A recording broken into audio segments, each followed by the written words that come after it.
दो दिन से एक बहुत ही महत्वपूर्ण चर्चा लोकसभा में हो रही थी, जहां पर सत्ता पक्ष विपक्ष ने अपने बातों को रखा। हमें लगा कि गृह मंत्री जी विपक्ष की कुछ बातें सुनकर आके उन पर अपना जवाब देंगे, लेकिन मुझे ऐसा लगा कि उनको एक भाषण दिया गया था, एक स्क्रिप्ट दिया गया था और वो स्क्रिप्ट के अनुसार पढ़ते जा रहे थे।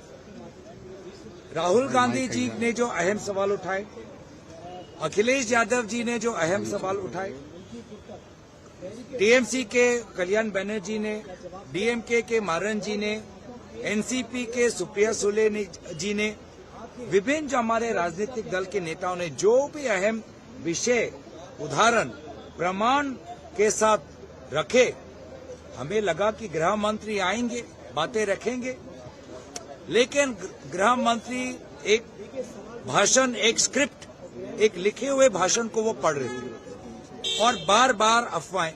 अब वो एक उदाहरण देता हूं, उन्होंने कहा कि कांग्रेस पार्टी कभी चुनाव आयोग के पास गई नहीं।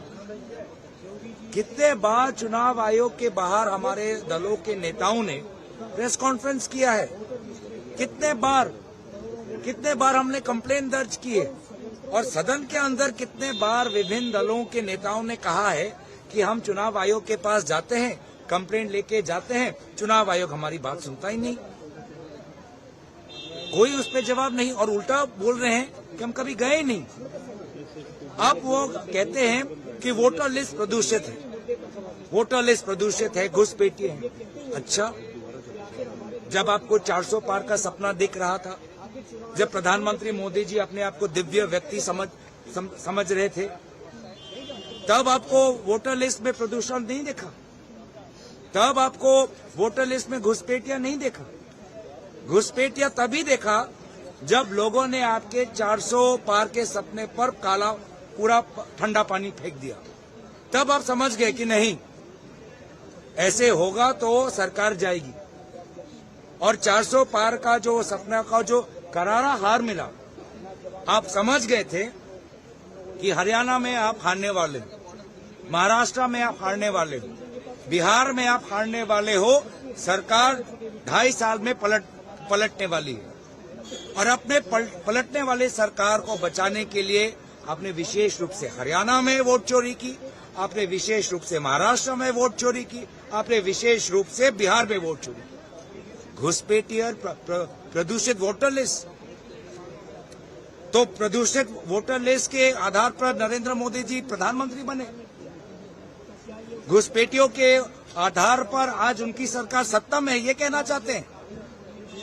तो जब 400 पार नहीं हुआ, जब संविधान बदलने का उनका जो मंशा पूरा नहीं हुआ, उनको पता लग गया कि हरियाणा हारने वाले हैं, महाराष्ट्र हारने वाले हैं, बिहार हारने वाले हैं, सरकार पलट सकती है 2.5 साल में, तब ये नया एसआईआर शुरू कर दिया। तब ये मुख्य चीफ इलेक्शन कमिश्नर को विशेष ताकत दे दी, विशेष सुरक्षा कवच दे दिया कि चाहे कुछ भी कर दो, क्रिमिनल प्रोसिक्यूशन नहीं होने वाला। और ये लोगों को बीच में अपनी बात ले जाने के लिए घुसपैठिए बोलने लगे। अभी दोबारा घुसपैठिए की बात कर ही रहे थे, हमने बार बार पूछा, बिहार में कितने घुसपैठिए मिले, कितने घुसपैठिए मिले बिहार में? और घुसपैठिए अगर इतने समय से है तो कौन इसका जवाब देगा? गृह मंत्री स्वयं जवाब देंगे 10 वर्ष से क्या कर रहे थे। तो ये जो पूरा जो एक महत्वपूर्ण चर्चा को बस जोर से और शोर से बोलने से हमारे विपक्ष के आवाज को दबाने की ये जो कोशिश वहां पे चल रही थी, जो नाटक चल रहा था, जो एक रटा हुआ स्क्रिप्ट पढ़ा जा रहा था, उसके विरोध में सारे विपक्षी दल वॉकआउट किए। सर, अमित शाह वहीं पे जिक्र किया, कहा कि हाँ 3 बार वोट चोरी हुई है, वहाँ उन्होंने जवाहरलाल नेहरू